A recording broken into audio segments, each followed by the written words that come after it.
Alan Durante, whom you have heard last time, and you had requested him for a presentation on the Scorpio, marketing presentation of the Scorpio, which I have been following up with him, and he was only too willing to bring some of it along. But I should introduce to you his two new colleagues whom he has brought along with him. Mr.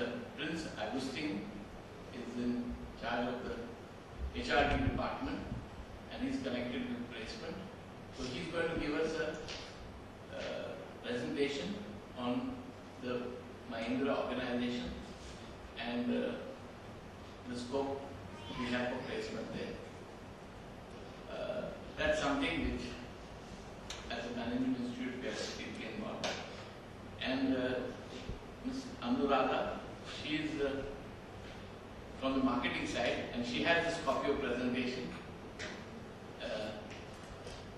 There is some of Scorpio's presentation in the first one, which Mr. Agustin will present to us. But if you insist, she can make you a full presentation of Scorpio as well.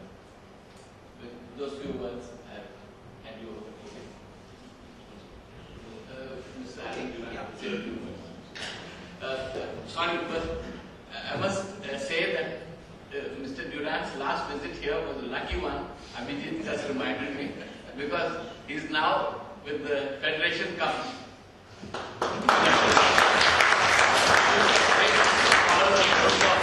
I think this is the handcraft is well deserved. Yeah, I must tell you, the last time I addressed you all, I had also come to the Federation Cup finals, and I was only hoping we would have got a lot of y'all guys coming in for the game, because this was a packed stadium with 35,000 spectators, and there were only 15 Mahindra supporters, which is very sad.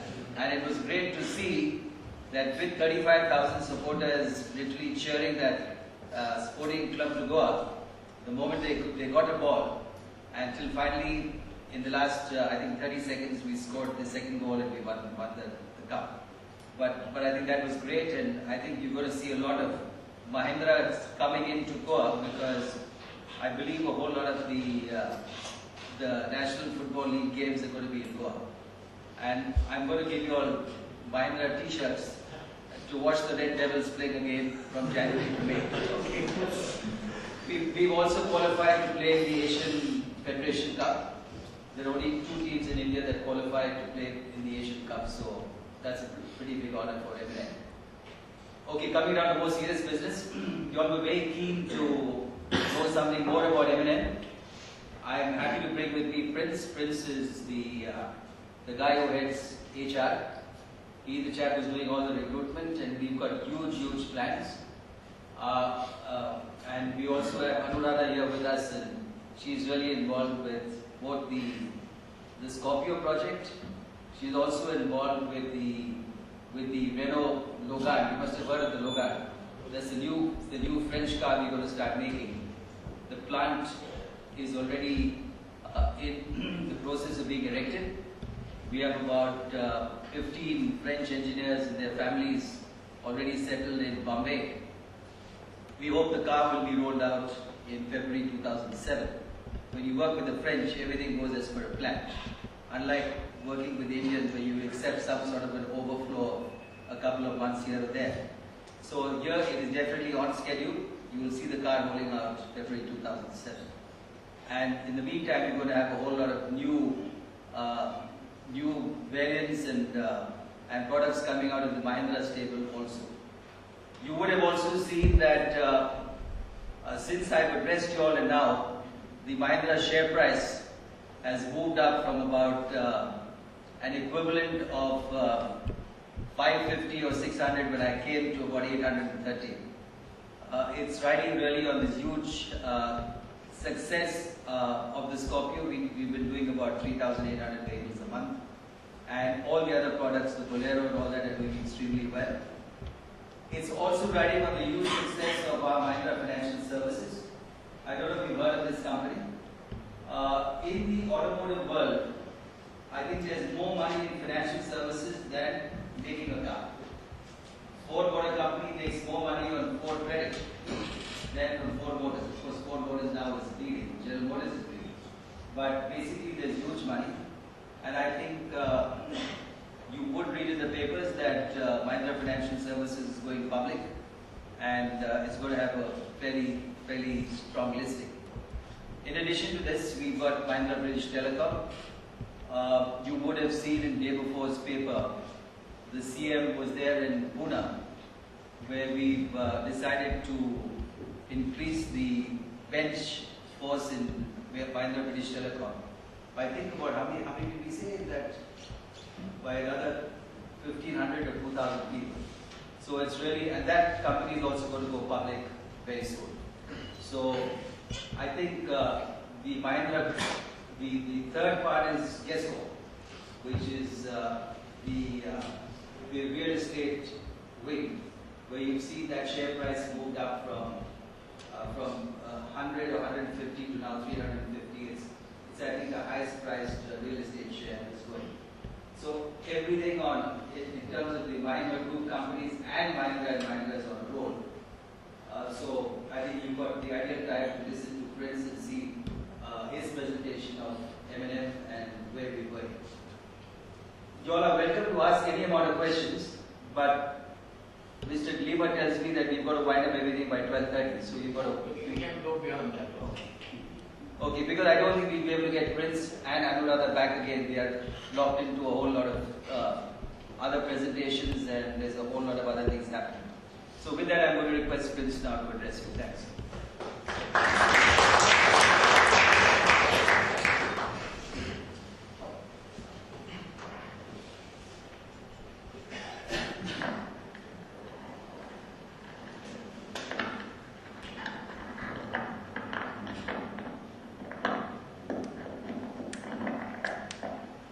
Good afternoon or good morning, ladies and gentlemen. Thank you, Alan, for the good introduction that you have given. I do remember 20 years back, I was also like you, sitting and listening to presentations from companies and deciding where to really start with. 20 years back, it was very different. We really didn't have burgeoning management institutes, and I find it's really strengthened the scope for fresh graduates to come in and have good career opportunities. We started our career in a very, very difficult way. But yes, thanks to people like Alan, etc., who have been able to groom many youngsters like us, we have made careers. I've had bosses like Alan. I do remember joining Mahindra 2 years back, right? I was really contemplating whether should I join or not join. But I would say this is a great organization to work for. It's an Indian multinational in the making. You will see from the presentations that I will be making. This is what is familiar to all of us. Prior to globalization, what we found that we had a very protected economy.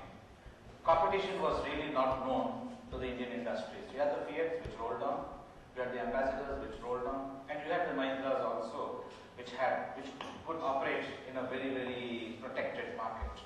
But what happened was, with the opening up of the economy, the world has become boundaryless. Today, if you are not able to compete in a global scenario, you have no relevance to remain even in India. The global players have come and started competing with the Indian companies. As a result, what happened? You will find that Fiat has no place in India companies like Mahindra, which has been quite innovative, which has been quite progressive, which has been quite forward-looking, have created a niche and a name for itself. Name of the game, therefore, was innovation and ability to compete in a world as a single large market. Therefore, you will not look at America or India or Europe. You should have the ability to compete in the spheres where each one is coming up with its products. So this is amply put forth in the words of our Vice Chairman, where he said that you have to look at the world as a geographical market. And if you do not understand that, then you really will have no relevance or the ability to remain present in the market.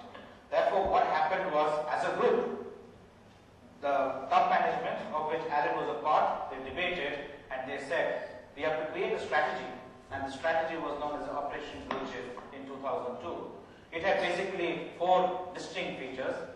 What it said is that you have to ensure that your financial performance are up to global standards in terms of return on capital employed, in terms of your P by E ratios, in terms of your free cash flows, and therefore they set targets for which today you will find that the stock market is really booming. At that time, when this strategy was being discussed, the share price was around ₹50, am I right? And today you will find the same share is over 800. That shows the amount of management capability the organization had to rejuvenate and create a global organization. Then we had, the next strategy was in terms of market leadership.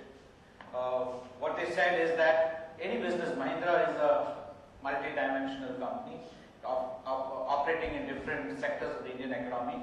They said any business that you are in, if you are not in the top 3, you should really look in terms of can you really make it the top 3 or exit out of that business. So that's a very, very conscious step that was taken. And then the third step was global expansion. That you must have at least 20% of your sales coming through global markets. And your products that you develop have therefore to be competitive in a global economy. And finally what they said is innovation. An organization which is not innovative will not be able to really keep its footprints in a larger time frame. They said that at least 30 to 40% of your sales should come out of new products.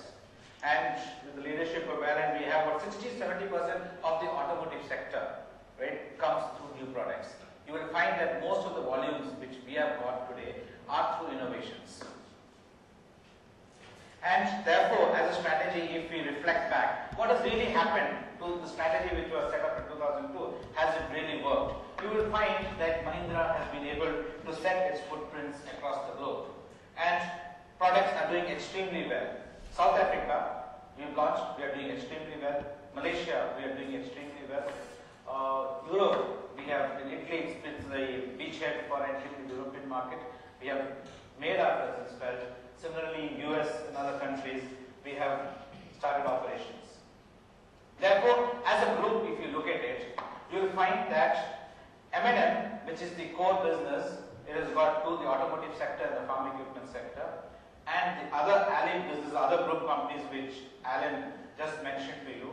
We have got the trade and financial services sector, where we have got Mahindra Finance, which basically helps in terms of financing the auto business and the farm equipment business.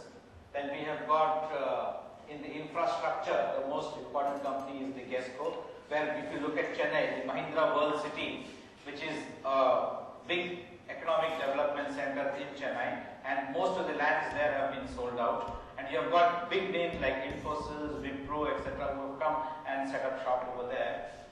We go to information technology, Mahindra British Telecom, which is a feather in the cap of Mahindra in the information technology space. They operate not only in India but across the globe. And finally, the new business that they have set up is Mahindra Systems and Automotive Technologies. The automotive component business is going to grow manifold, and India and China would be the largest contributors in this business. But we will find that we have already set our footprints in this part of the business. What I am going to cover to you today would be the automotive sector, which contributes about 70% of the group volumes and around 60% of the group profits. Therefore, you will find that automotive sector is the backbone of the Mahindra group. We had said that we should be amongst the top 3. You will see that in most of the businesses that Mahindra today operates in, it's either in the top 1 or 2 top 3. Therefore, most of the businesses are successful and are doing very well. If you take the automotive sector per se, we have got 4 manufacturing locations. We have added Haridwar, which is the most recent one, where we will be manufacturing 3-wheelers, where commercial production would start somewhere in January. The Kandivali plant is an integrated manufacturing facility where the entire aggregates required for our vehicles is manufactured over there. Nasik is a world-class small car assembly plant, and the way in which it has been built up, Renault, when it came down to really look at with whom should they partner, they were really amazed with the type of facility that Mahindra has been able to build. Igatpuri is the engine manufacturing facility that we have, and Zahirabad is the place where we manufacture light commercial vehicles. If you look at our product range, we have the SUVs, the LCVs, and 3-wheelers. And to ensure that we cover the market in the country, we have got 19 area offices. This is a snapshot of the automotive sector. If you look at it as an organization, we have evolved. So there's a small AV that we have. There's a story of mine, a story that begins in the dusty lanes of rural India, where mind is king.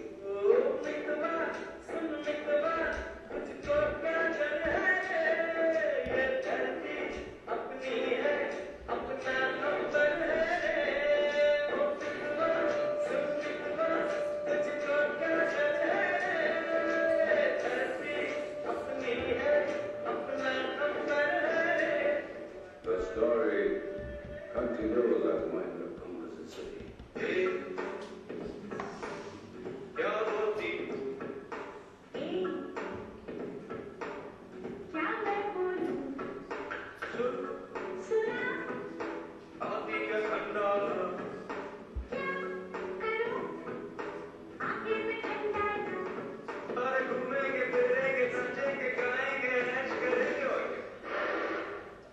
And now, the king of the village, the hero of the city, takes on the best in the world in a new avatar, the Scorpio.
This is what M&M has been about. You will find a company which is very strong. You go down, travel around UP, you travel around Bihar, or you go down to any of the interiors. In fact, I have been last week to Kerala. The interiors, you will find that it is Mahindra vehicles that really rule this thing.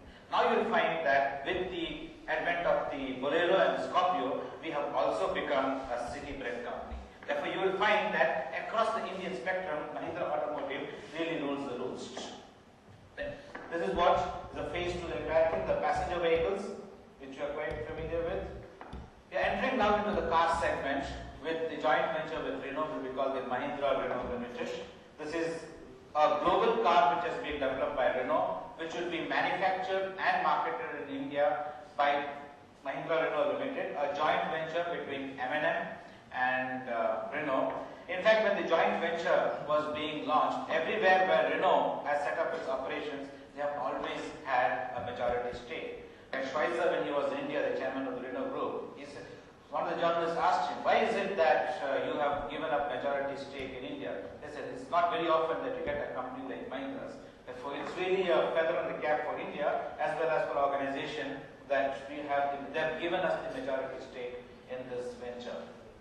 This is the utility vehicles that we have, which rules. You will find that it's very, very powerful in the rural markets. These are commercial vehicles where you will find the LCVs and three-wheelers.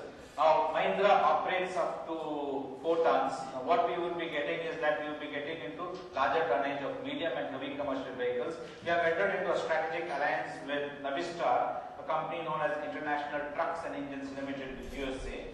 And this is some of the trucks which they have. So you will find that Mahindra would also be in the medium and heavy commercial vehicle segment. Now, to see how is that as a company we are growing, in fact the magazine which is released from Detroit, we have been acknowledged as the 3rd fastest growing automotive company in the globe. Therefore, you will find that this is really a happening place, and this is where people can really make careers for themselves. And if you have read the BRIC report, you will find that 10 years down the line, India would be a happening place and India will be a destination.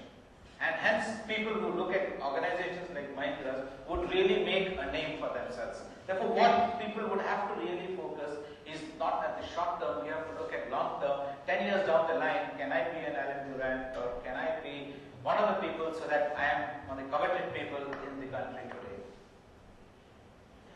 What really drove our organization is our core purpose. Our founders had this philosophy that Indians are second to none. If you look at Sony as an organization, how did it really become a global major today?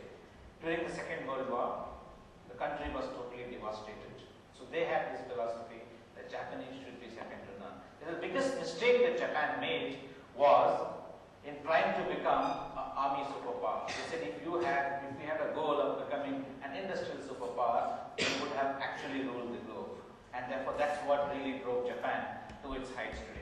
And that's what has really driven every employee in Mahindra. The core purpose that we will be able to do anything which anybody else in the globe can do. So the classic story is this, the Scorpio, if you look at, it's a fully built vehicle at every stage. We have a short video which will show you on how the Scorpio was really built and how does it really come up to international standards. It means working on your strengths and networking with global majors. Let's see how Scorpio has really become a success story.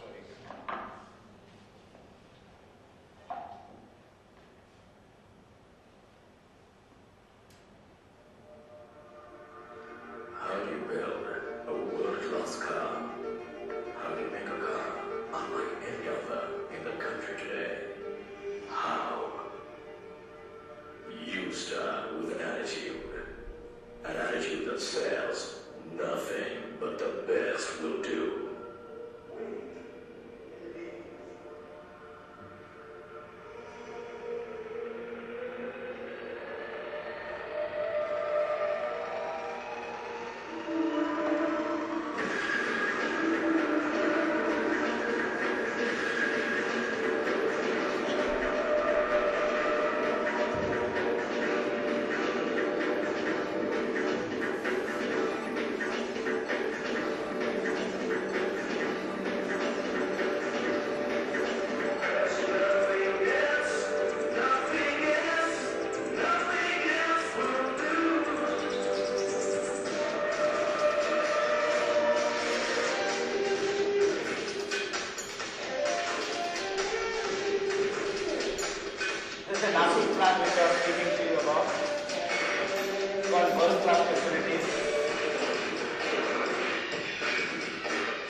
see Scorpio, it is any automotive organization, the rock bed of that is how do you really develop a product which is world class. When you have developed a product which is world class, but the image is of a company which is rural. Therefore, how do you therefore really position? It's a classic case in marketing of how you have really positioned an organization which had a rural outlook to a really classy modern outlook. What happened if you look at the manufacturing facilities? It's world class. The way the collaborations have taken place with respect to seats, with respect to the exterior, with respect to the engines, you will find the organization has been able to partner with world-class organizations, and finally you will find that it is positioned as it's an SUV, but you position it as a car plus. And that therefore is the real success, and the way it has been branded. You will find that you have been able to occupy the minds of all the consumers. That if you take in terms of positioning, it's a classic example of how you have really positioned a vehicle in the minds of the consumers.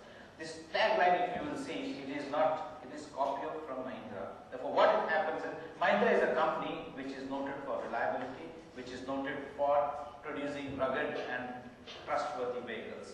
And you have got therefore a Scorpio which is positioned against the car, and therefore the trust which the Mahindra organization is able to offer is what really comes out of this. Therefore, let's look at an advertisement to ensure that the customers are given this sort of outlook in their minds.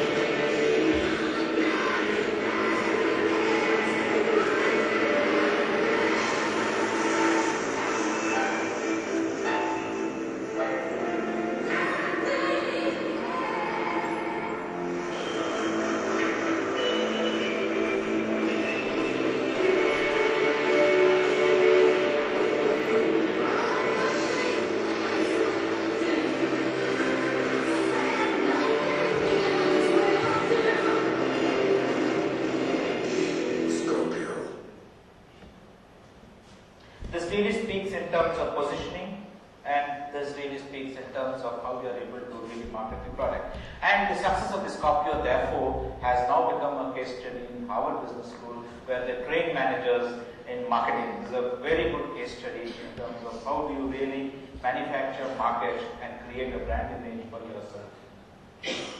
The Scorpio CRD is again a story of innovation. We were the first company to really come up with the CRD engine, and which has been developed by a group of 10 engineers with a record time of 12 months. In fact, in Bosch, this has become a standard in terms of product development, which has also been acknowledged by the managing director of Bosch. It again gives the credit to our people. When we are setting up the Scorpio, it's a large car which is being manufactured, a new plant which has been set up for this purpose. We had to ensure that the entire supply chain is put in place, and we therefore wanted to have an integrated production management system. Now what we said is we wanted it, and we also had to ensure that we are able to make it cost effective. So when we went around globally, we found the cost was prohibitive.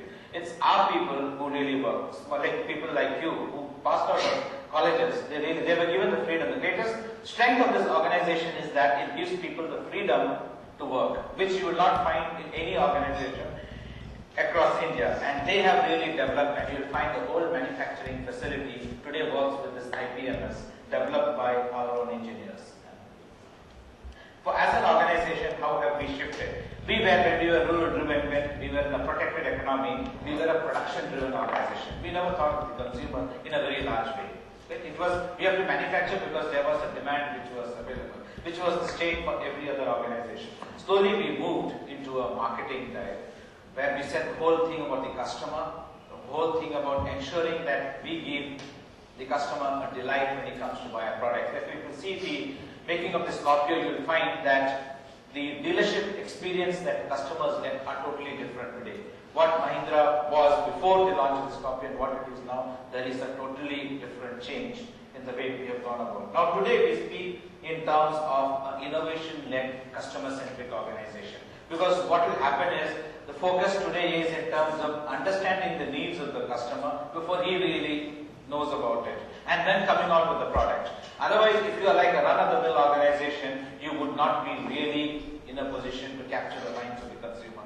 That's where the sales and marketing organization therefore plays a very key and crucial role in this innovation and customer centricity. Therefore, this is a small thing if you look at it, that the organization needs to have a strength in terms of its engineering capability. So you will find that when you have to make a vehicle, you must have a good look. The organization should have styling capability. The organization should have this is a vehicle which transports us, because today it's also there will be a sense of security. Therefore, does the organization have that sort of a capability is what we will see in the audio over here.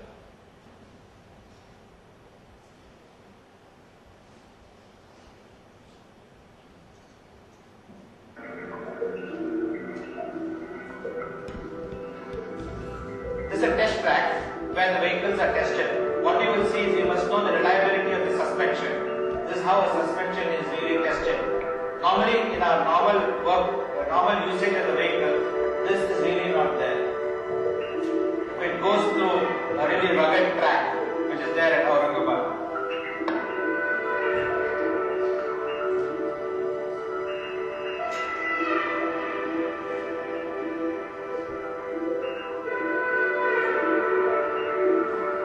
The vehicle should not really topple.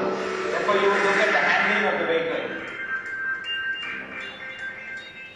Mahindra Automotive, a legacy that carries India. A name that drives every Indian home.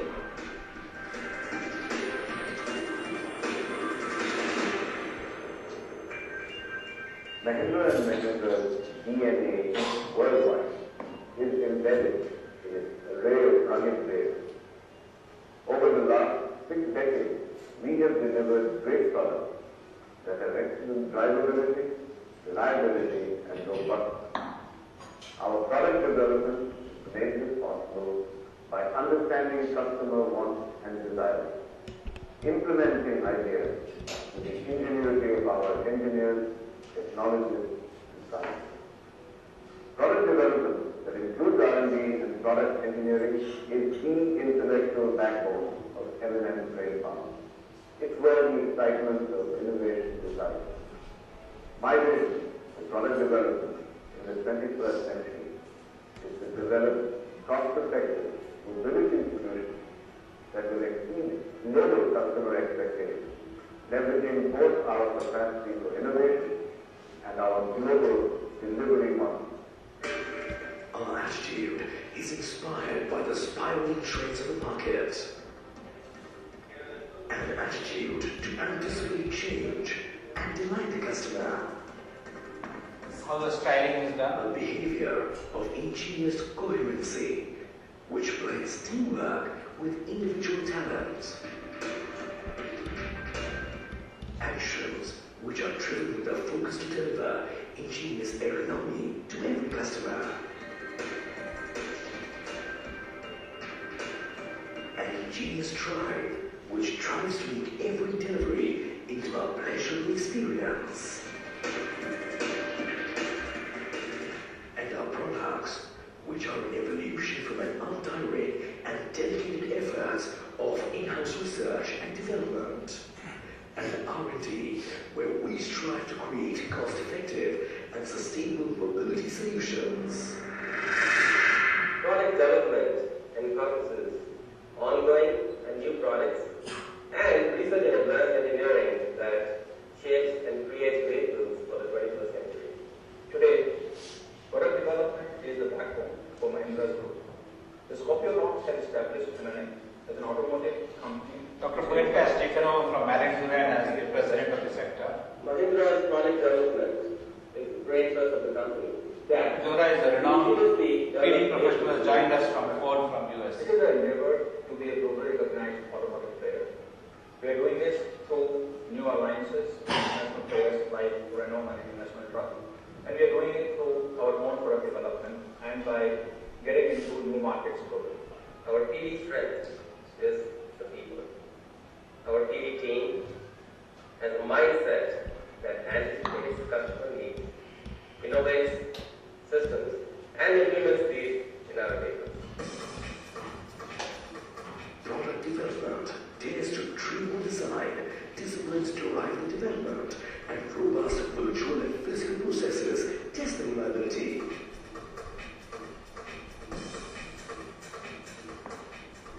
Our design capabilities are a reiterated process for creation of concepts driven by customer needs. The design capabilities are an integration of virtual and physical engineering abilities that provide a jumpstart to our constant efforts in product development. In order to ensure vehicle design, quality and robustness, we are conducting simulations in vehicle ride and handling, durability, vibrations, crashworthiness and aerodynamics. Hi, I'm Aditya Mudalmani. I have a Master's of Science in Mechanical Engineering from Wayne State University, Detroit. After studying General Motors Chicago, I'm currently working on engine-related computational fluid dynamics projects, enhancing engine performance and cooling. I'm Manisha. I work with design team at Adam. Here we concentrate on feasibility study for packaging, design and development. We work with softwares like Ideas and vSmoker. Currently we are working on microcontroller technology. Our higher-end Scorpio model has more than 8 microcontrollers right up to 32 bits. Our engineering capabilities are guided to initiate confidence at part, system, and vehicle level. They then get deployed around the integration of structural product and process confidence.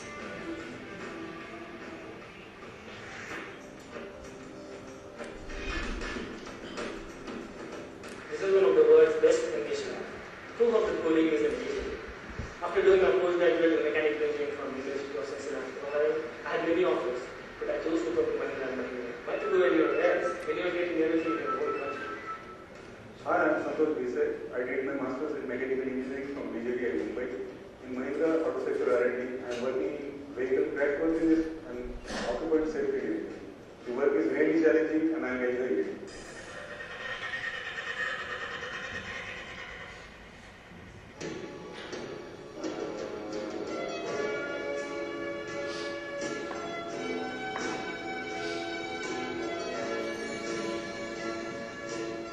Reliability testing is commissioned to anticipate extreme engineering stress levels and provide data to handle robust customer usage.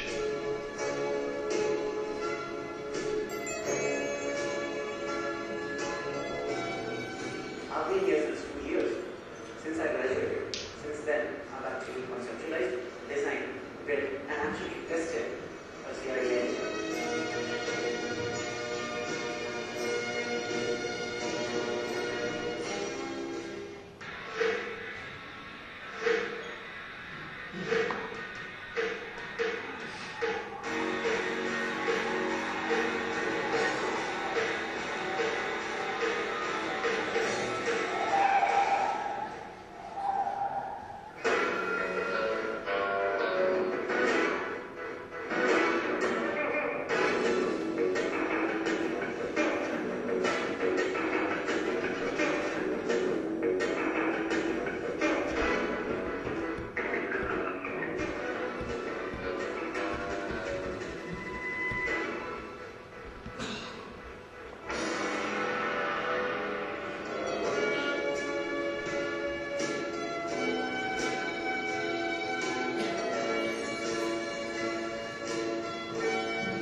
Mahindra Automotive, working towards sustainable mobility solutions. So in a short time, you have really traveled through how a product is really developed. So you find there's a lot of science and engineering into development of a product, and most of the people who really want are the young talent. Okay? So there's a lot of empowerment, a lot of encouragement for people to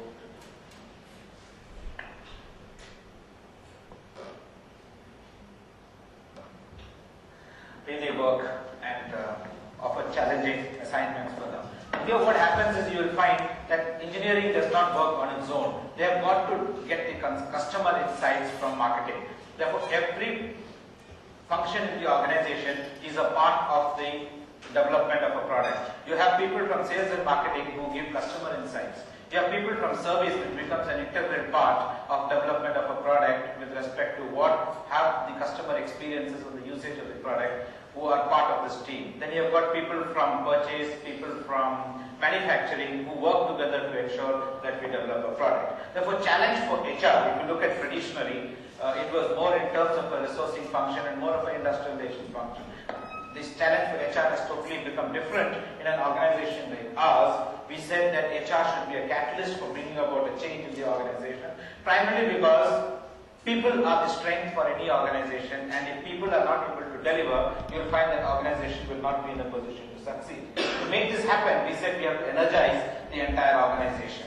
Every organization has a vision. We deliberated amongst ourselves what is it that we should look for. We said, let's make it very simple. We said, keep it sweet and simple.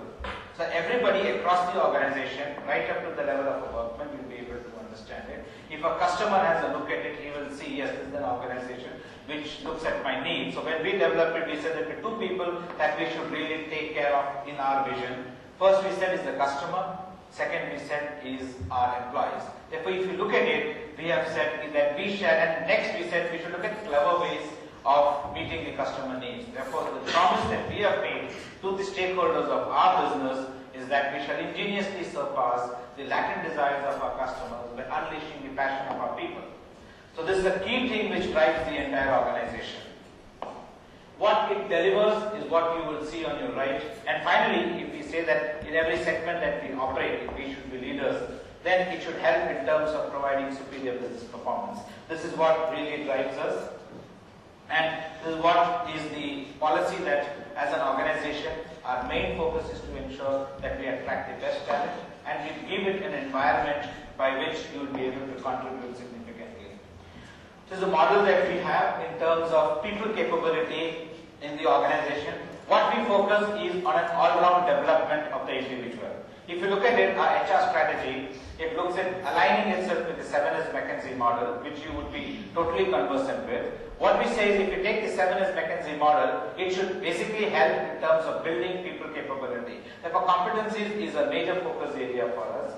Second is in terms of, there are a lot of systems and processes which need to be aligned, which would be in terms of your compensation, or in terms of your training, or in terms of your induction, or in terms of creating a nurturing environment. So all these processes should be looked at very effectively. And finally, you should be given an environment where you can use your brains and use your creative intellect very effectively. So if you will put all these things together, we would have an employee who is engaged. And if you have an employee who is engaged, we would say that there will be greater retention and effectiveness, and which would lead to superior business results. This is the model which is totally driven around the people.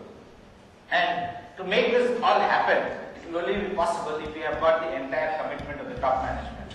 And therefore, a pledge has been made by the entire top management of all the employees, which is renewed year on year, which says that we will ensure that we work to the fullest to build your capabilities so as to make you a world-class employee. So this is a pledge which the entire top management has taken, which will show you that there is a very, very strong people focus in the organization. In terms of our human capital approach, we have got the strategy of how do we really deploy it. In any organization, there are two facets. You will find that this is a thing which we have developed with our HR team. The cross-functional team was formed with HR, marketing, sales, and we said, what should be our approach to human resource in the organization? If you look at, there are two facets. The organization has got certain requirements.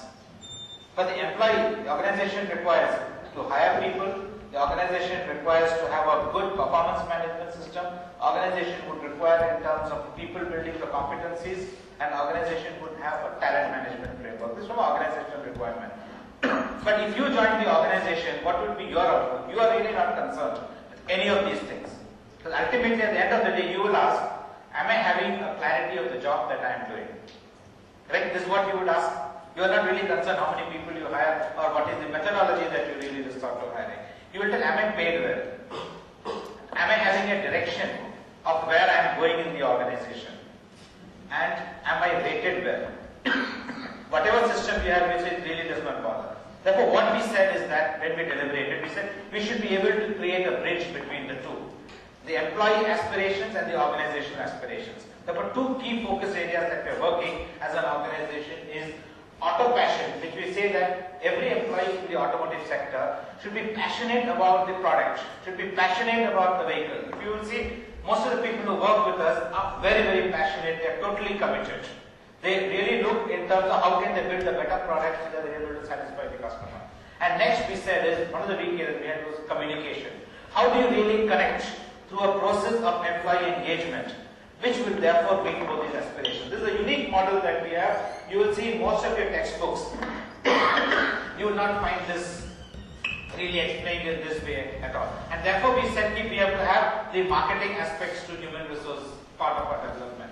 But you will find rational, functional and emotional part, which is mainly looked at from a product perspective in many organizations. We said we should also look at employees as brand ambassadors, and if we have to look at that, then we should be able to create emotional surplus amongst our employees, and that would be only possible if we are able to create a good talent pool. This is our entire framework of this. Our focus is in terms of how do you really energize employees in the organization so they're able to realize things for themselves. And hence we said if we have a performance management framework, we should be able to deploy it in such a way that people will be able to understand the direction in which they are moving and they are able to work together. Something which is very unique in our thing is in terms of giving rewards for efforts as well as results and creating a shared accountability in the organization. You'll see the promise that we had made, right? Every part of the promise that we had made is measured, because all of us contribute towards that promise. You'll find that we say that we are top in customer satisfaction. We have got an instituted survey called the JD Power survey, where we measure customer satisfaction. We measure our volumes through the monthly results that we are able to really achieve. Therefore, we said we shall be leading in the UV and commercial vehicle segments that we have got. Therefore, we have got volumes and market shares as a measure of performance in these categories. Next, we said that we shall indigenously surpass the latent desires of our customers. There we have got a unique concept called the refine index. Every product that we are able to sell, it should have a rational, functional and emotional part of a customer which needs to be captured and which needs to be monitored after the project is launched. Therefore, this is something which is very unique that we have developed for ourselves, the refine index, which is developed very closely with sales, marketing and product development. They work together to ensure that this happens. And finally, when it comes to employee engagement, we have tied up with Gallup, which is again a score for every person who has got a team of 5 or more people working to him. Therefore, as an organization, we said if we have to really succeed, we have to ensure that the employees are totally engaged. If you have read the book, First Break the Rules? Yeah? If you find the whole concept is based around that, and that's where passion is something which we are really working on. We said an organization which does not have passion will not be able to really succeed, because we did some success stories. We did a study and found that every successful employee or every successful person had a passion for something. So we said if we have to really succeed as an organization, we should be able to build passion in our employees. Passion in such a way that we are able to create excitement in the internal organization, which will help in terms of connecting with the end customer. We are working on this more work in progress. I will just share with you what is the concept. This is based upon a film which was developed by S.N. Russell. It's a passion for the customer. And finally, we said in terms of superior business performance, it is in terms of measuring numbers. It is profit before interest and tax and return on capital employed. So you'll find that as an organization, it's a wholesome development that really takes place. We spoke in terms of passion. let's see what really passion is.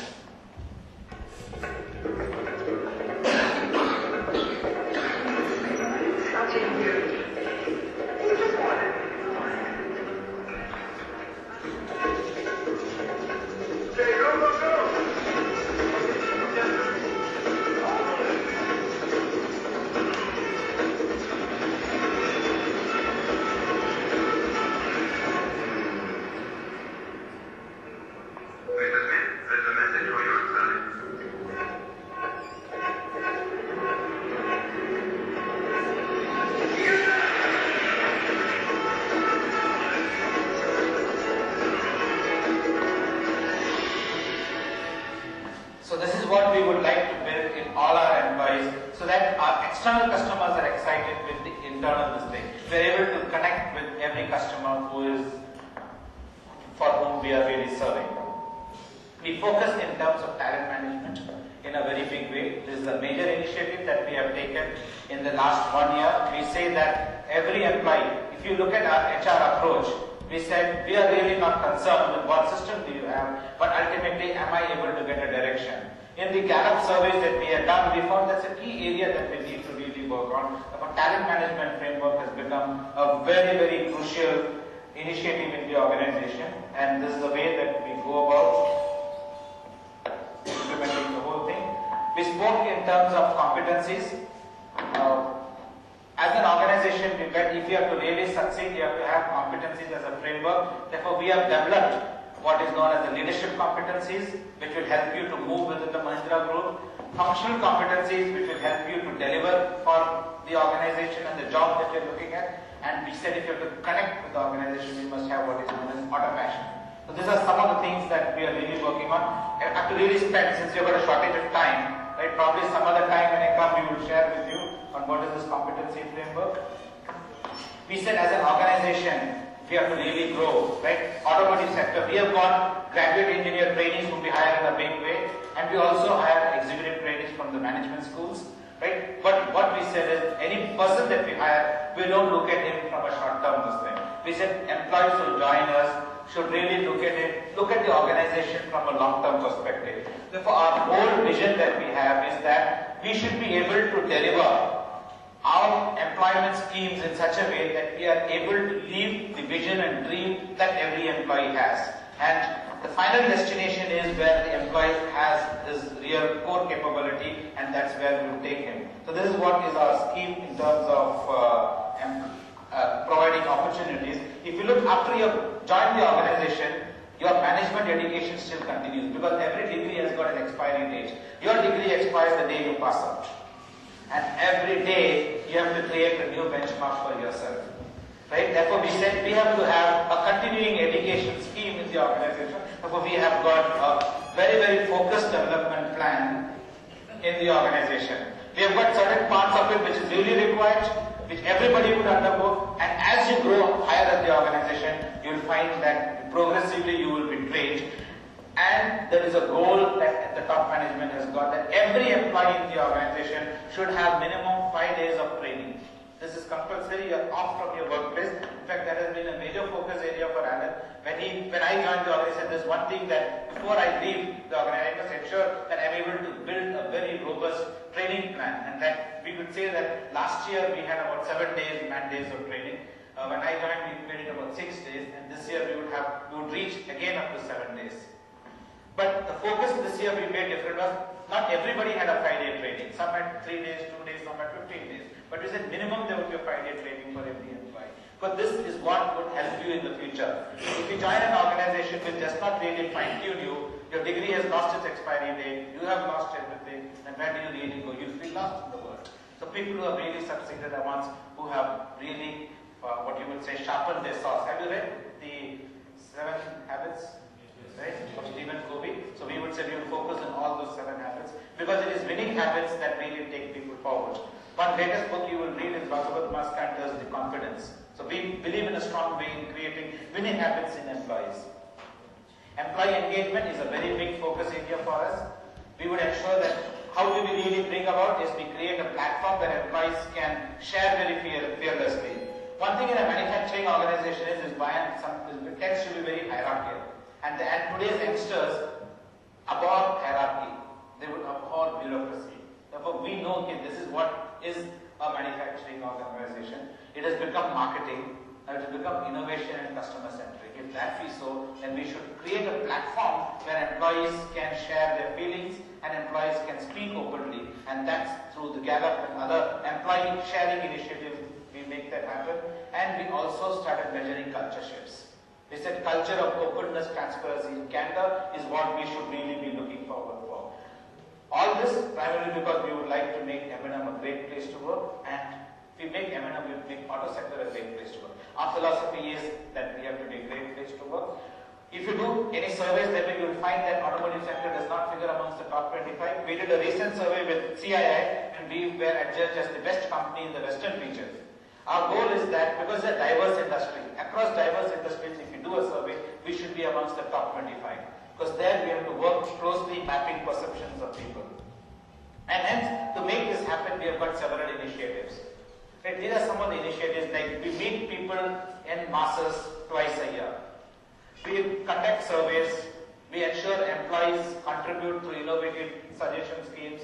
We do modular surveys to capture how do people feel on the various initiatives.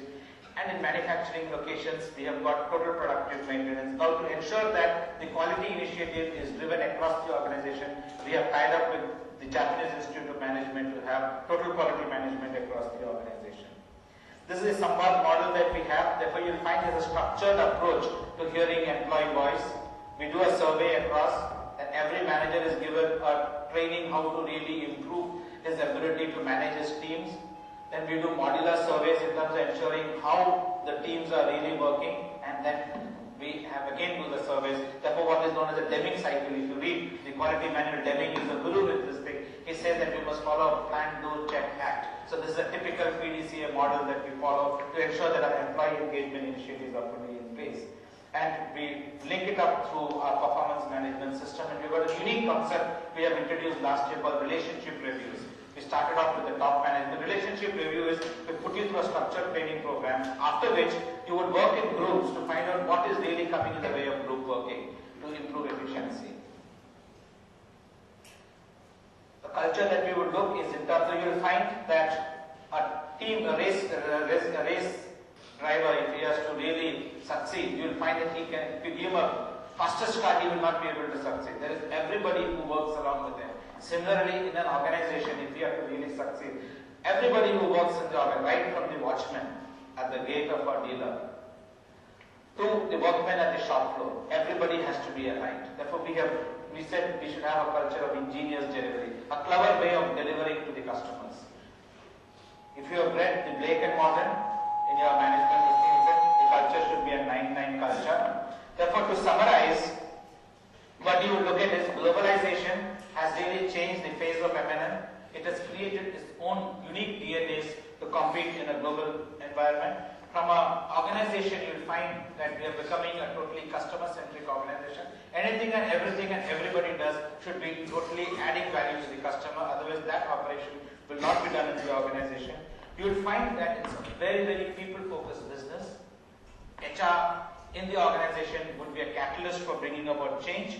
And what we said is that if you have to really succeed, you'll find that in a home, a family, India is known for its family values. India is known for its intimate relationships. So if we have to really succeed, what we said is that in the organization, we should be able to build relationships that are long-term and that are sustainable. Therefore, that is the focus area for us. And to make that happen, we have got a small AV which will show you the relationship building which really happens in our organization. This is our Kandivali factory.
find that lifestyle, aspirations of customers are really met over here. The way a dealership should be the world-class manufacturing facilities that need to be really created.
Servicing a vehicle is also an experience by itself.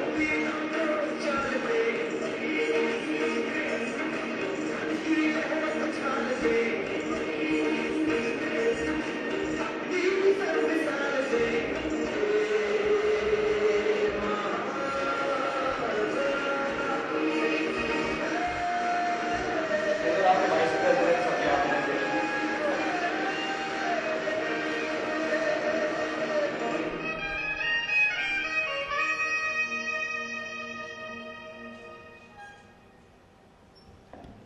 Therefore, this ends my presentation. So you will find that as an organization, what we firmly believe is that unless you don't have a strong connect with the customer, you will not be able to succeed. We have to ensure that we are able to energize our employees, ensure that we are able to live up to their aspirations, as it is only then you will be able to meet customer aspirations, and you will find that the entire organization has to work together in a very, very coherent manner so as to ensure that there is success. And therefore, we look for people who are very passionate about automobiles, who are very passionate about creating something on which they can put their imprints across the globe. Thank you. In fact, there is a few of time, Anuradha has got a small thing on the brand. How is it that we have built the brand, and how is it that we have positioned it differently? Like if you have to go say half an hour. So quickly she will run you through this. So would you have time? And then we could take because you have got Alan here who has, what we have seen is the company, what has grown from a rural company to a modern company, right? This is what he has created. He has been right from all the cases in the company. There are a lot of questions which you can ask him, and myself and Anuradha would really supplement some of the things that you would like to do.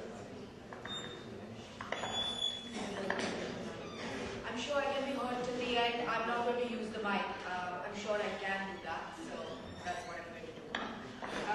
Just to carry on from what Vince has said, let me tell you, I'm in the organization for the last 4.5 years, and I intend to continue for quite some time now. For the simple reason, I'm sorry, I've decided that on my own. I actually come from an advertising background, and automotive was really not in my foresight anywhere at all in my career path. And being a non-engineering student, more so a reason why not get into automobiles at all. Because everybody around you talks about engines and machines and all the possible things that you don't know about. And you actually look like a fool, sitting amongst all of these people. But fortunately at Mahindra it didn't happen. And you looked as much intelligent as anybody else around you. So that's the reason I'm still here. And what has really happened with Mahindra as far as I'm concerned is I started with handling Bolero and of course all the other automotive brands. And I continue to handle Scorpio and launch the Scorpio as far as the advertising is concerned. And fortunately for me, I also will probably handle the Logan project as well. So that means I've been progressing with the organization being a non-engineering part of it. So just to go ahead and take you through the Scorpio story. This is the first ad that we released during the launch of Scorpio. And see, as far as Scorpio is concerned, I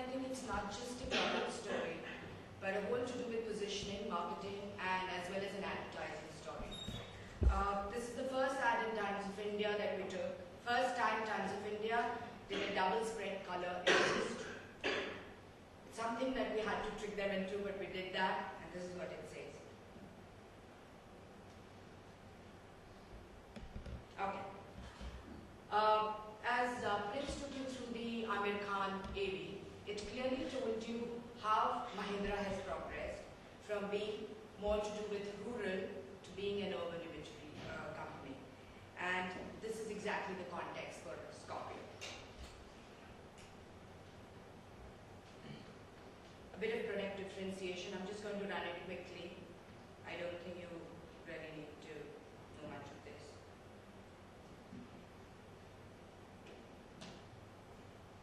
Okay.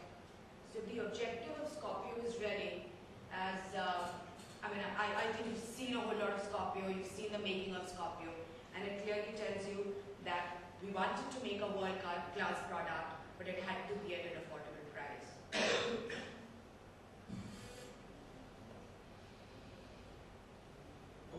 We've been talking about SUV, but really there's no true SUV in the market. And what Scorpio has really done is created an SUV market for itself. What the others, even Mahindra categorizes as SUV, and we still call them the UVs. Okay. We did a lot of customer clinics and surveys before we actually got into the positioning of the Scorpio. And these are the insights we've got. What are customers really looking from a UV? Why would they go and buy a UV and not really stick to the traditional car that we bought? They would look for these parameters and they say, yes, that's the reason I would like to get a UV for myself. Or in this case, I say SUV.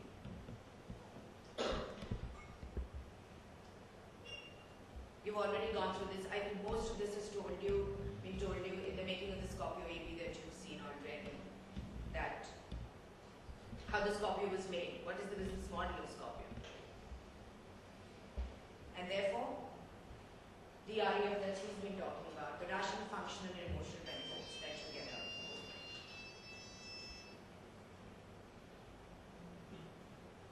it.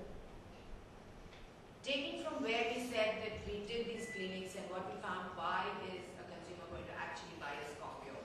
So what is the emotional benefit that he would get out of Scorpio?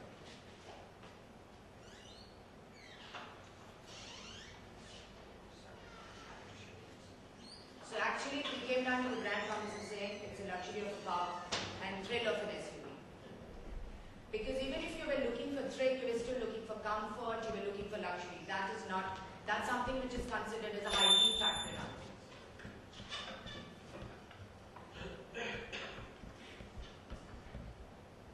So the physique of Scorpio really is the international look, the power, and the cargo comfort. I'm sure you're familiar with the brand.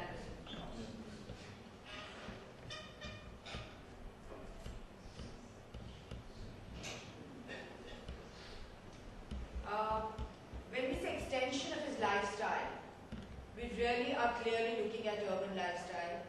Now, that doesn't mean a rural guy is not going to buy it, but going by the Mahindra imagery, we've moved clearly from the rural to Bolero, which was launched as an urban, has moved to semi-urban, and of course now the Scorpio.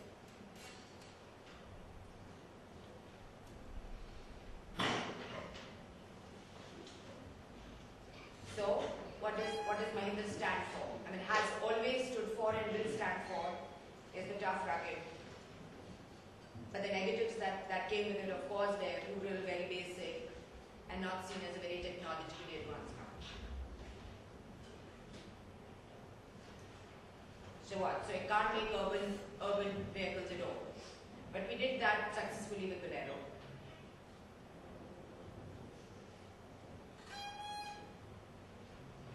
This is brand endorsement, and therefore not just the regular Mahindra Scorpio, but Scorpio from Mahindra, which is what kind of gave the customer the confidence that Scorpio comes from the staple of Mahindra, so it's going to be rugged and still give you the modernity that is.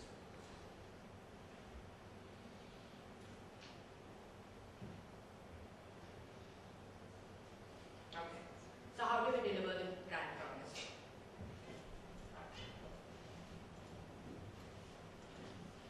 We have a three-pronged strategy, which was PR, television, and of course the role of press. So clearly, PR would create Mahindra as a urban player, also create the brand as very, very SUV urban player. And role of TV, if you see, Prince has already shared one of the recent campaign television commercial with you, which clearly does not tell you any kind of functional benefits of the vehicle, because that's what we said would be the role of press. If you see most of the advertising on cars, it's really tending to tell you the functional benefits ultimately. Though they weave a story around it, ultimately it's tending to a functional benefit, which is what we said we will not do. We will clearly keep it to lifestyle. These are the media reactions that we got when we showed them the car.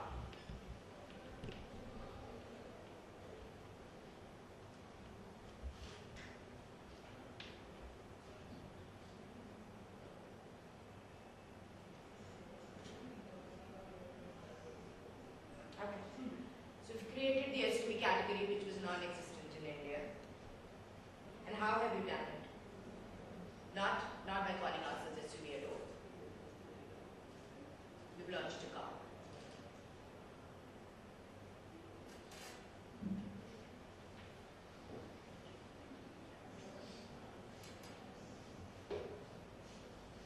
Hence, we've actually launched a car plus.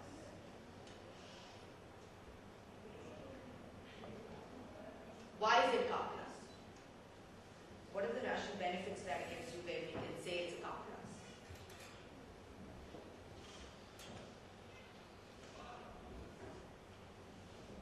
I'll show you a few launch press ads that we've done. Cars will now suffer from low self-esteem. The car you walk into, not a problem.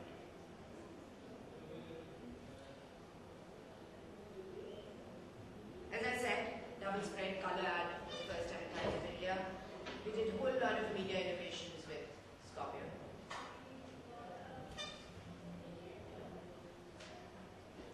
The television ad. I don't know if you remember the launch ads really, but I'm going to show them to you.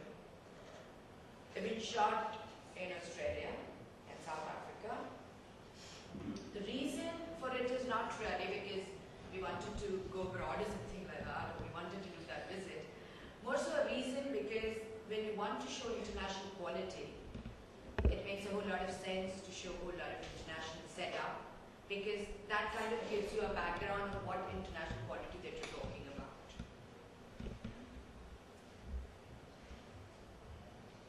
And therefore nothing else will do. So this is our launch ad.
Scorpio and not Mahindra Scorpio or Scorpio from Mahindra.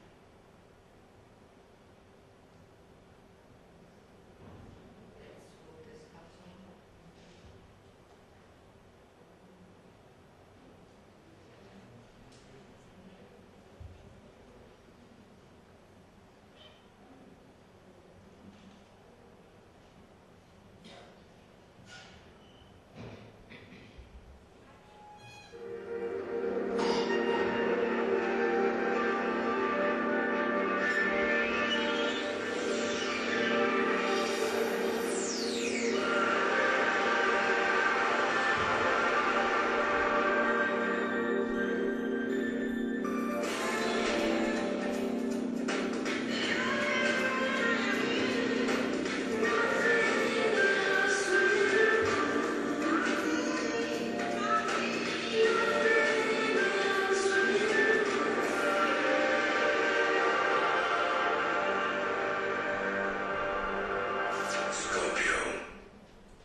Scorpios actually cover 29 states in 29 days. And this run was done by all the auto journalists. So they took over at different labs. We had very, very interesting stories with this. Some other time I can just take you through the lab of India. That itself is a huge presentation. We had these Scorpios which actually ran through these 29 states. And when the Scorpios came back, there were very interesting anecdotes in all the Scorpios written by a whole lot of people that they traveled through the states, which itself is very interesting. We also associated ourselves with Project Quiz. If you really see the kind of associations we've done, they're not frivolous associations. Because car buying itself is not a frivolous decision. It's a very thought-through decision, and therefore we need to get into the kind of associations which are very, very, very thought-through this way. We also have a very, very strong CRM exercise that we do, which is the Top Gear Club. And we have a 24-hour deadline, which is a Scorpio line, and the direct access to the president.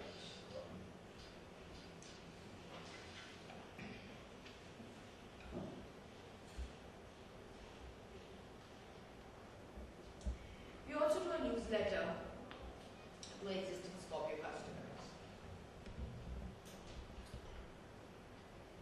Offers and holiday offers, customers' birthdays, wedding anniversaries, and of course we can't forget the Scorpio's birthday.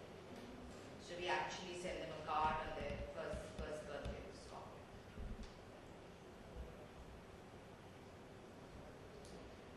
Another interesting thing that we did with the Scorpio customers in the first anniversary of the Scorpio was the Scorpio homecoming, which was a big, big success. What we did is, this was clearly a CRM exercise. What we did is we did this on the first come first serve basis, and just about everybody who had a Scorpio wanted to come.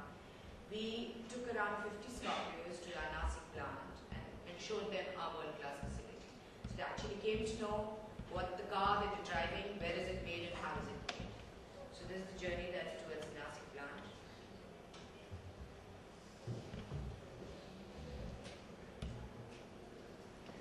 Our retail points are also designed on the same theme, which is modern technology. This is how they look.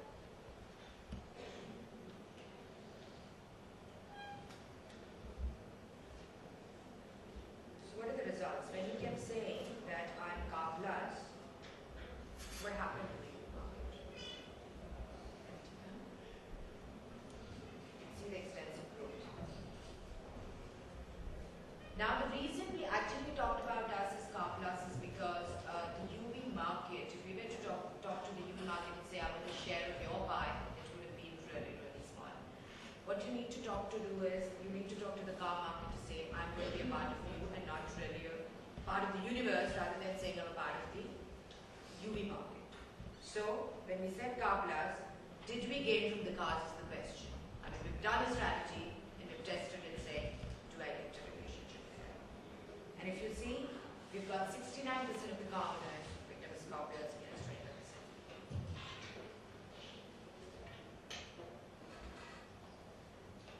We also do something which is called a brand track with IMRB.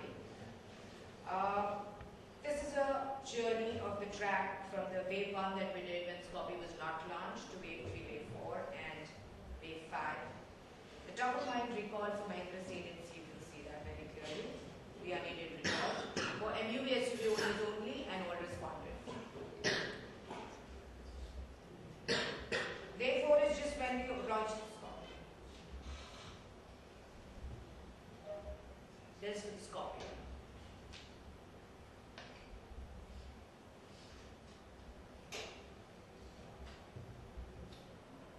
What happened after we did all this? I'm sure you can read this, I'm not going to repeat this. So this is actually the Lawrence that we've got to for all the stuff like that.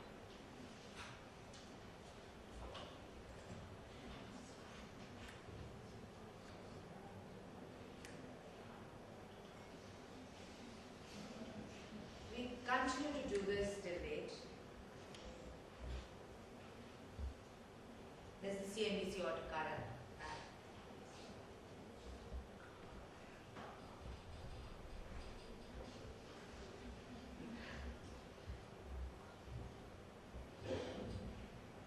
No, there's a long way to go, there's a long journey. As you all know, automotive industry itself is very, very competitive, and every day there's a new entrant in the market. We also launched a new improved Scorpio in 2003-4. Prince has already taken you through the CRD engine.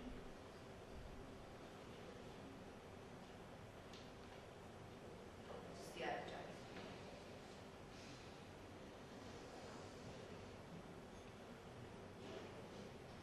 We did what we call the twin color Scorpio, the SLX model. If you see, we've kept a consistent tone and manner right from the launch till variant launch to CRD, everything. There's a very interesting feature that the Scorpio has, is we call it the talking card in a advertising parlance. But what it really does is when you get into the car, it tells you to put on your seat belt, it tells you your what is the level of your petrol, how is it your tire pressure, is your handbrake on. So there are around 20 things that it can tell you, and it talks to you, actually talks to you. It says, put on your seat belt, your handbrake is on, and things like that. So we did a whole campaign on the talking car. This is something which is year on year. This is happening right now. The last leg has happened in Mumbai on last Saturday. We've tied up with IMG, and we do something called the hunt for India's fastest bowler. And this is the third year that we are into. Very, very interesting thing. Extremely great response on this. Very good media coverage.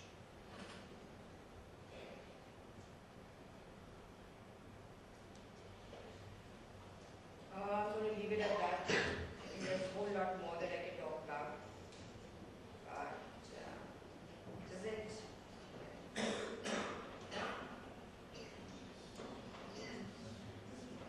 What I'll do is I'll show you some new advertising. Prince has missed one ad, so I can show you that.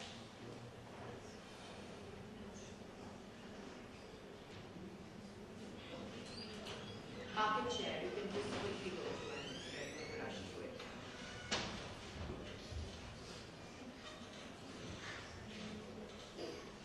There's premium UV and 5 lakh pounds. That's cost. You're at 15% now.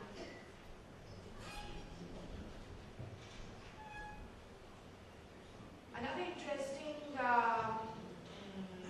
innovation that we did during the launch, which I'd like to share with you, is when we launched, radio was really not big around 3 years back, 3.5 years back. Radio was not so big as it is now. And in Mumbai Go, which is the radio midday, was the only channel who was equipped to cover live. Nothing better than having your vehicle on the road. That's the biggest advertising that you can have.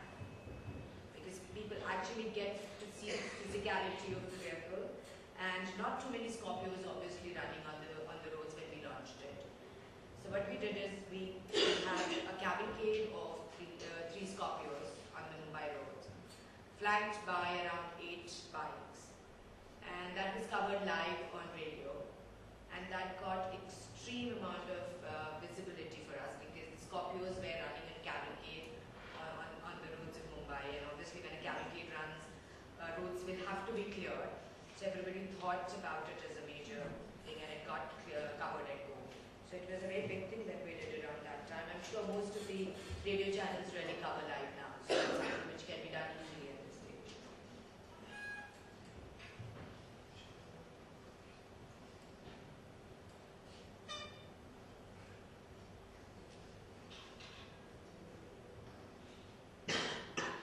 Okay, another thing what we did is, Prince talked about the JD part, which does the CSI. There's another one which does also the CSI, is the NFO customer satisfaction, and we scored best.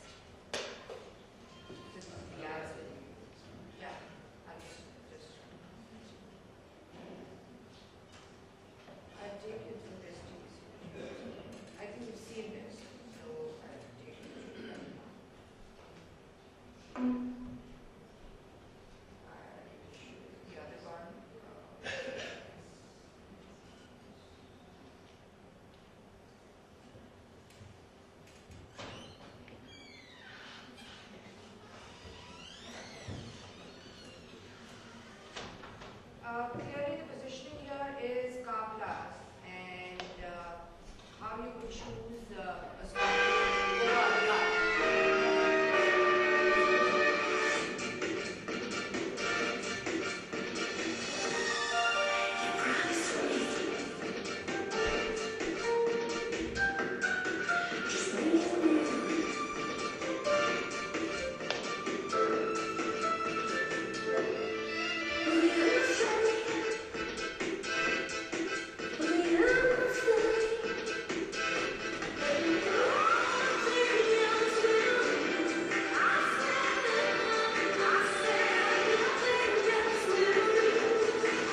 Scorpio.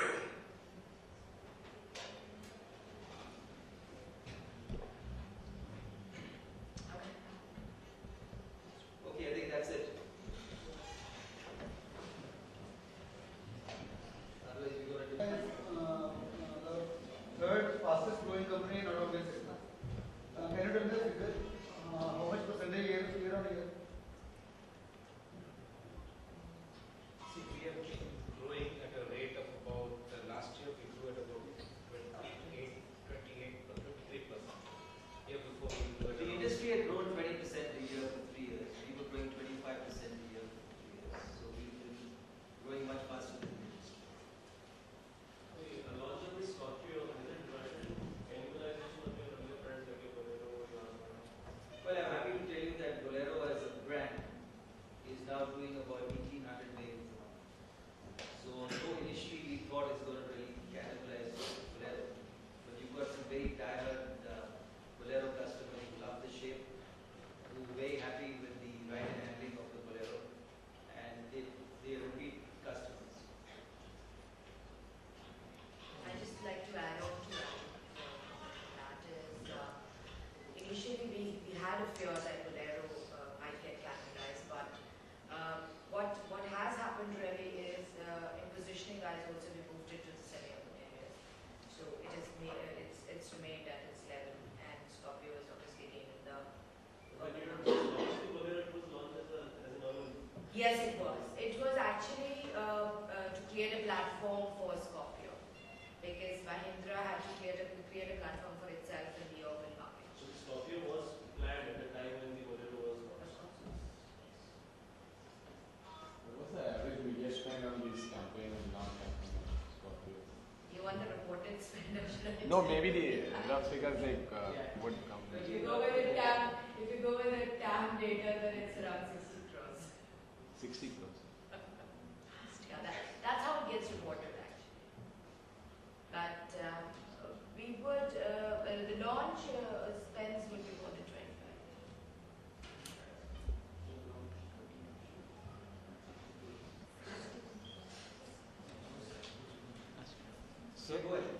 So why did you go for launching an SUV when the luxury car segment in India at that time was growing at a healthy rate?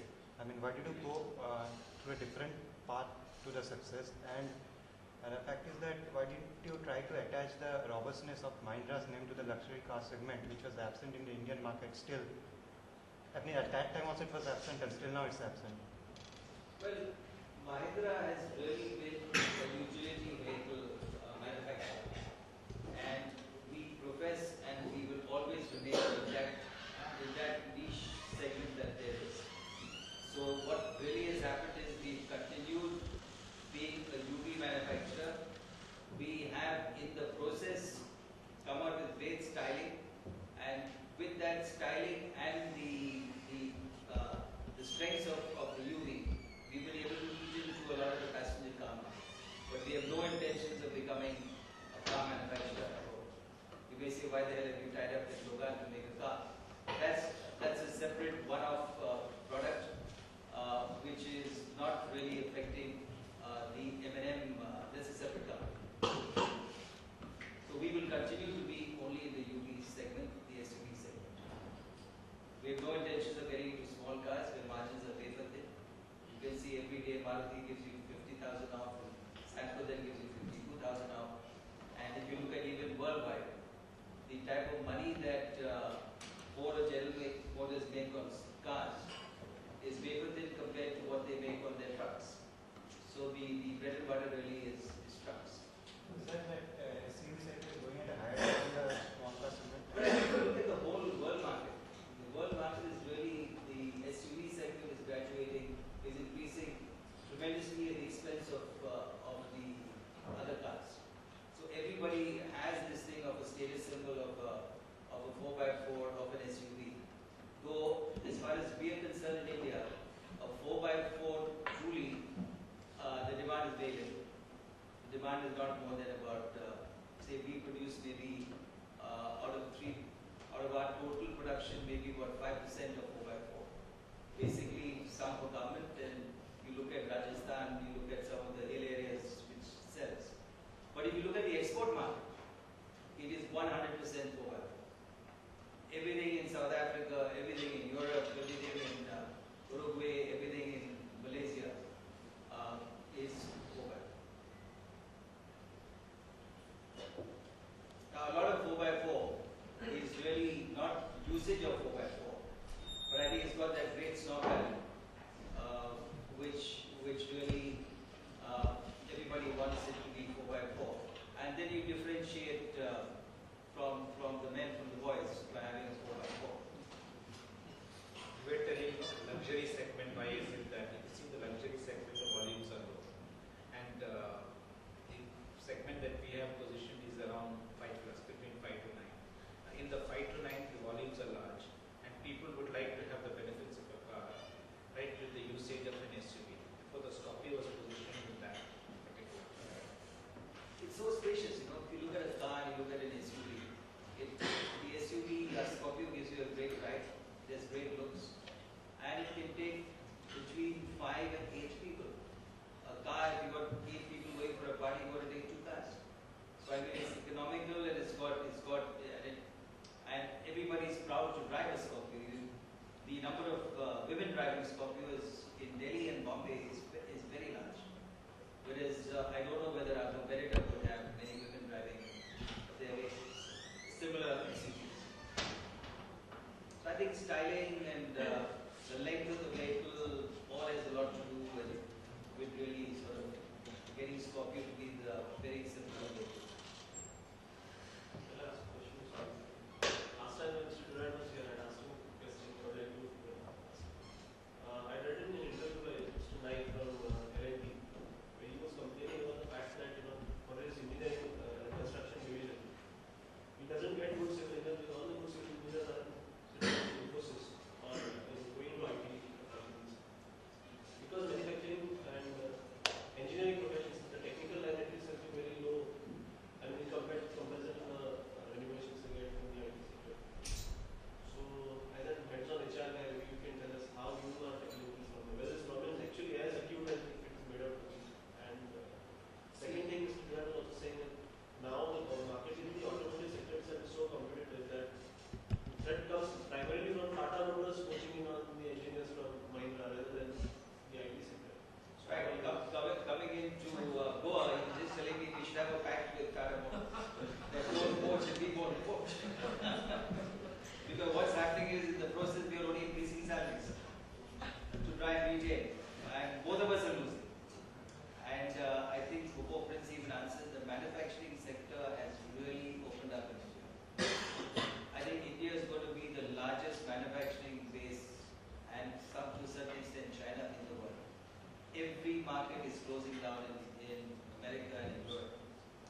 would sit on the bench and work on a computer. That was the type of hiring I did. For us, what we said is we wanted people who are passionate about automobiles. So therefore, we positioned our compensation competitively to the IT industry. That's one part of it. Next is we said we were growing as an organization. Today, youngsters look for challenge. And many youngsters who have got a passion for automobiles would like to work in auto company rather than an IT company.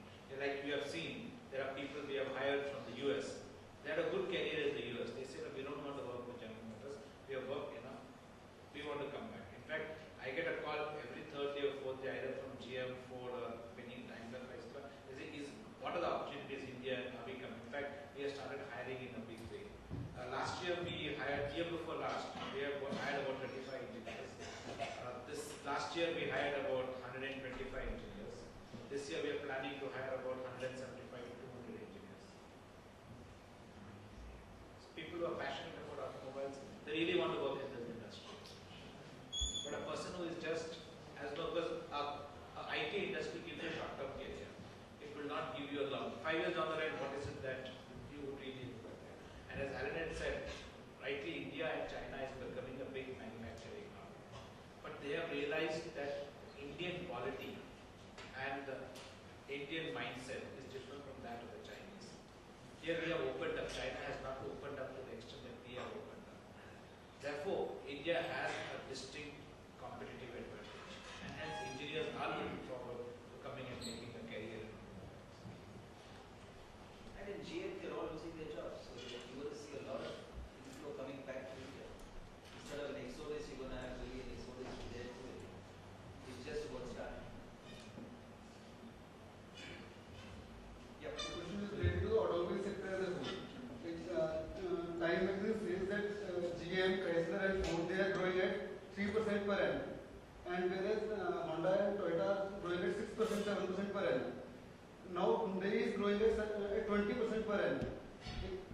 Can you tell us what is the reason for its fast growth, and do you think that Hyundai is going to become next Toyota in maybe 10 years? I was just discussing this yesterday with some very senior guys in Bombay, that if you go back 20 years and you look at Japan, any guy will tell you buying this Japanese product is not going to last more than 6 months or 1 year. It's cheap, you use it for a year and then throw it out. But where has Japan progressed in the last 20 years? They've taken on the Americans. In terms of quality, they are far better than GM, they are far better than Ford. Now, so that was where Japan went. Then came the Koreans. You go back 10 years.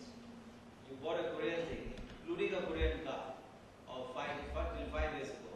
He said it's Korean, it's useless, it's not going to last. Korea has made a huge impact into the States. Hyundai has really sort of now got to be the 5th largest car manufacturer in the States. So they've shed the image of being a cheap and a low quality manufacturer to one of a very, very acceptable quality and a low price. Their margins are high, so they're really sort of being able to take on the Fords and all that, because Ford and GM, when the pressures are on, they were getting into the zero interest schemes. So you're really bleeding, you're really not making money. These guys didn't, their numbers were much smaller. So they were able to sustain, they were able to have good quality and a reasonable price. Now the latest now is China. China is exactly what Japan was 20 years ago, or what Korea was 10 years ago. Today you say Chinese is not going to last, but you wait and watch the Chinese over the next 6-7 years. I think it will become like the Japanese repeat story. So that is the answer. Till now, Mahindra has been working with only diesel technologies. So do you have any plan to go into petrol or hybrid engine technologies? Well, I'll answer you about petrol to start with.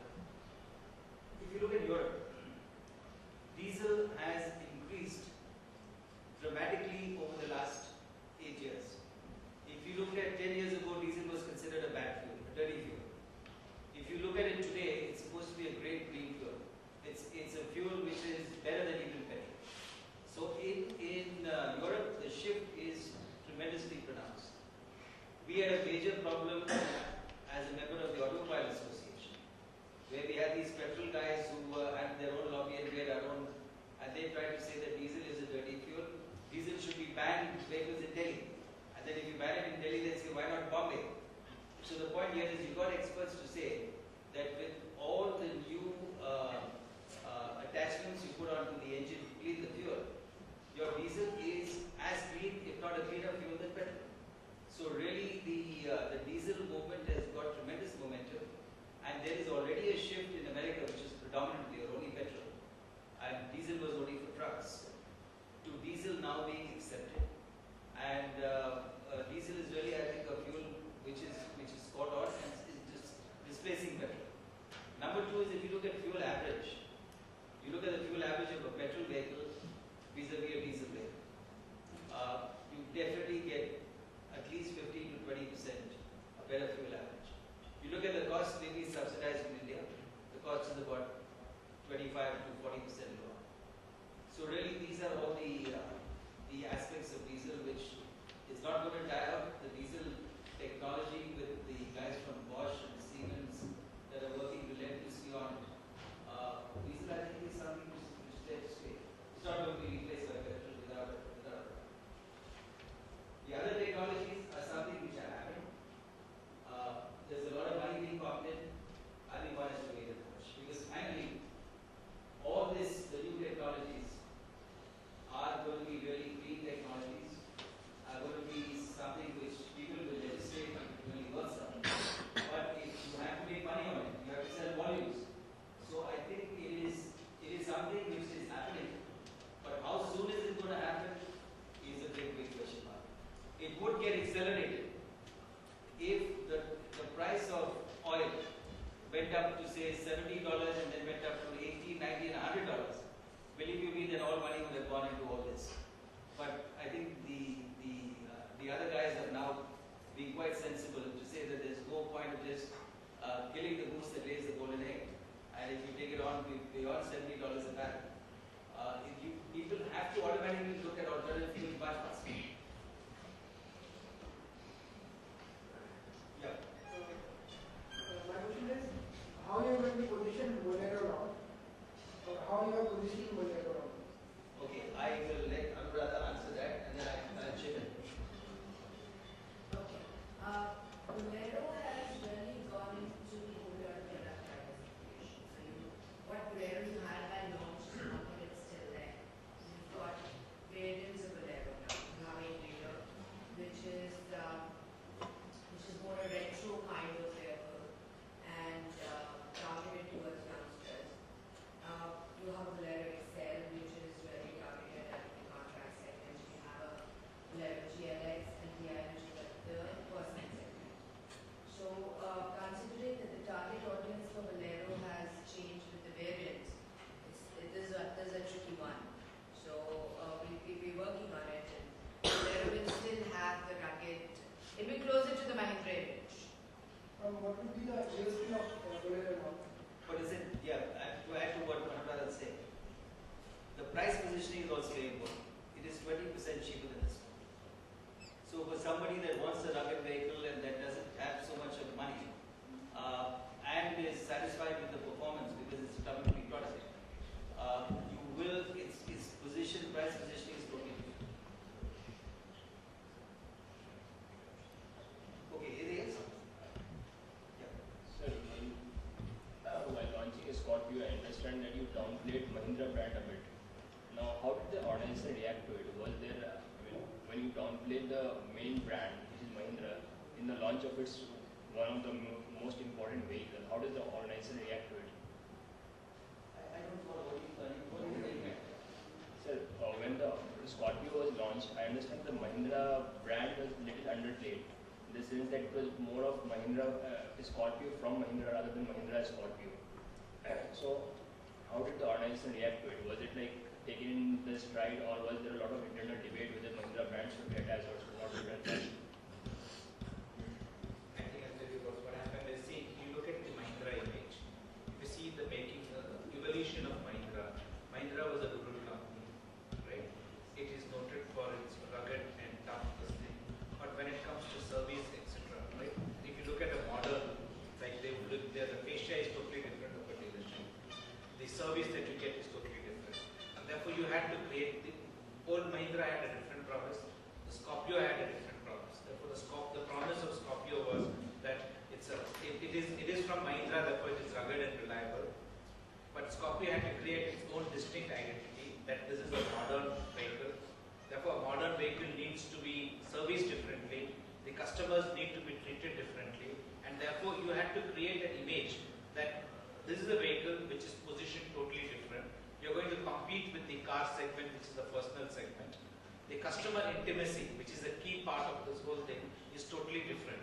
And therefore the debate was, should you tell it's a Mahindra vehicle or should it be Scorpio from Mahindra? Therefore, strategically it was decided that we will tell this is a brand which is from the Mahindra. The Mahindra is the super brand, and you created its own brand of Scorpio.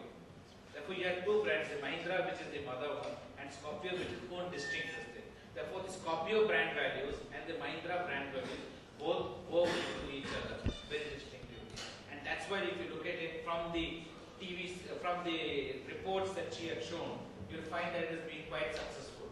The Car Plus, is it been really successful? I think it was about 57% from the market research which has been shown. Next, there is one question that you had all the Mahindra attributes, so sturdy, rugged, and it also then catered to what the sophisticated city customer wanted. That's a good one. Before you had asked what is the Bolero. If you look at our segmentation, the way we segment is we have got the personal segment and we have got the commercial vehicle segment. The Scorpio is a personal vehicle segment, it's a personal carrier. Whereas if you take the Bolero, Bolero has got some in the personal segment and some in the commercial vehicle segment. In the commercial vehicle segment, you have got people use it as a load carrier, people use it as a point-to-point carrier, and people use it for hiring. Let's say you want to go from Goa to Bombay, right? Therefore, the Bolero would be in both the segments, whereas the Scorpio would be only in the personal segment.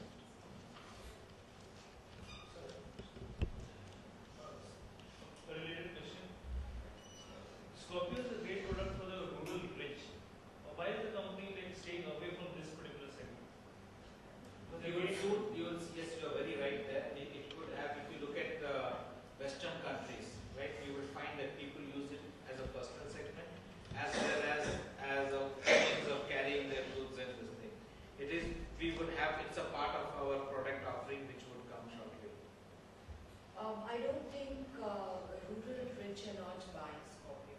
What he is telling is, if you take abroad, right, you would use it as a transportation and you would use it as a personal. Now you have got rich farmers who want to transport their goods. Also, they would like to take the risk. It's a segment that we are looking at it, and it has to be positioned in such a way that it does not become a commercial vehicle. That part marketing is really working with. Okay. My question is connected to the Scorpio story. I'm guessing you are looking at hiring from GIM. So could you tell us a little about what kind of profile you're offering, the compensation, maybe what kind of numbers you're looking at, and also if you have a training program for training. Yeah. So now you're hitting the nail on the head. See, we have got opportunities in sales. We have got opportunities in HR. We have got opportunities in operations, and we have got opportunities in program management. Program management in R&D, we carry out major projects. Like the Scorpio is a major project. We look for management graduates who understand business very well, so that they are able to monitor the project in terms of their cost, time, and quality. So these are the 4 opportunities that we have. In terms of, we have a 1-year training scheme where you are rotated across the sector. First 7 months you would actually do the training, and in the last 5 months you would actually start working on the job. The compensation that we offer is around 3.5 lakhs in the first year, and on confirmation it would go to around 4 lakhs. But as an organization, what I said is that we don't look at the short term, we look at the long term. What we say is that we don't have any time frame for promotion. You can shoot, if you are very good, you can grow very fast. In fact, Alan had hired a management graduate about 10 years back, right? He joined at much lesser this thing, but today he is the CEO of South Africa. So that sort of opportunities, and like you take Anuradha, she is heading our advertising. Right? There are a lot of Rajesh Jujurikar, he is a very young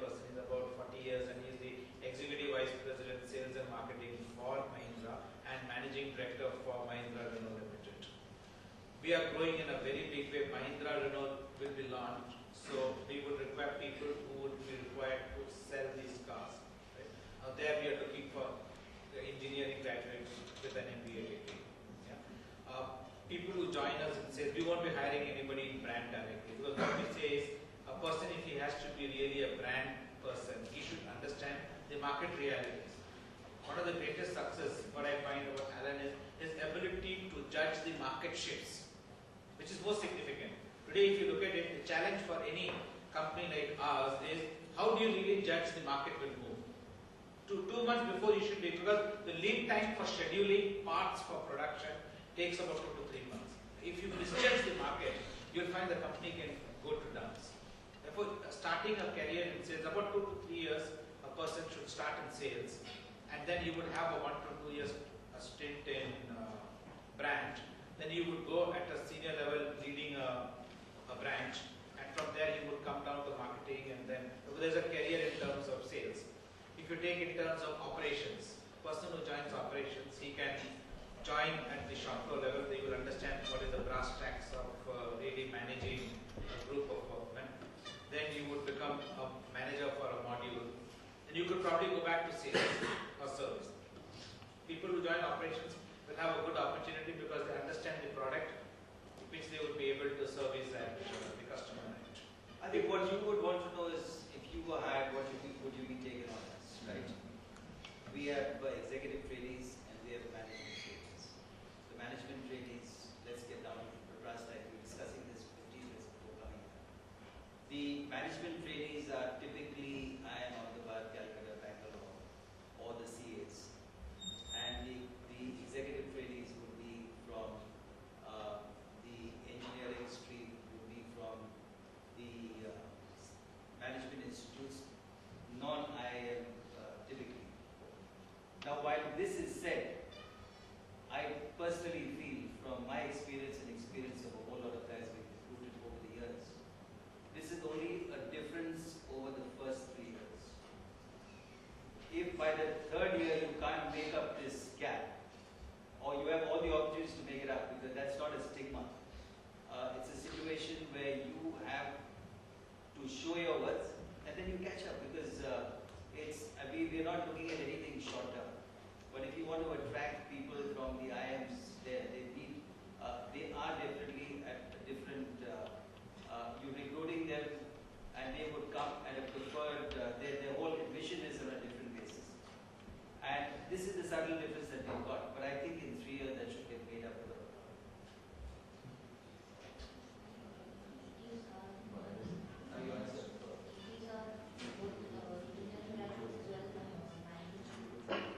Yeah, it's both engineering graduates and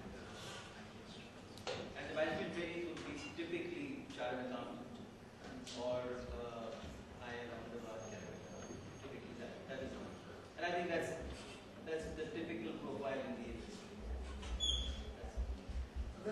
Okay, I think we'll have the last question now, and then so this will go on and on. So then, what is the difference between joining Mahindra after engineering or joining Mahindra after engineering plus MBA from K? Well, you have a better chance of being recruited if you are also a management graduate. If we've got 6 vacancies and we've got guys who are an engineering graduate plus the management graduate, those we'll possibly take all 6 from that stream.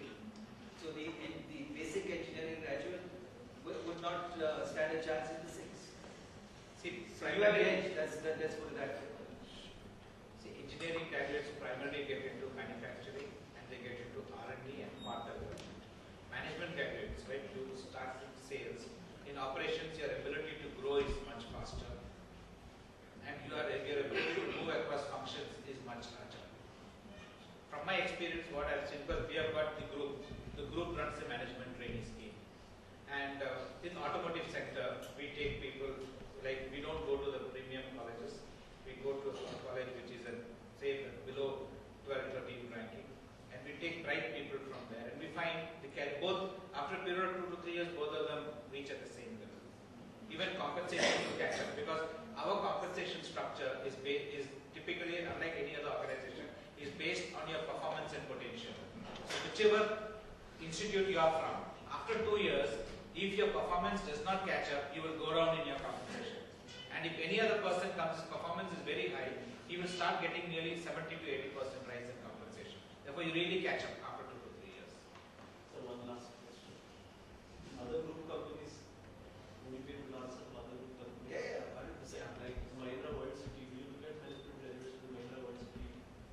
Mahindra World City has also got what we have got. They have also got their internal hiring scheme. People who join the management training scheme could also work there. So Mahindra World City also has hiring. So if any of you interested in Mahindra World City, we will pass on the CVs to the HR person who handles the. But the group training scheme you could be put in over there. You could be put in over there. So that will happen at the same time as when we interact for our. Yeah, by and large. Okay, that's it. Thank you very much.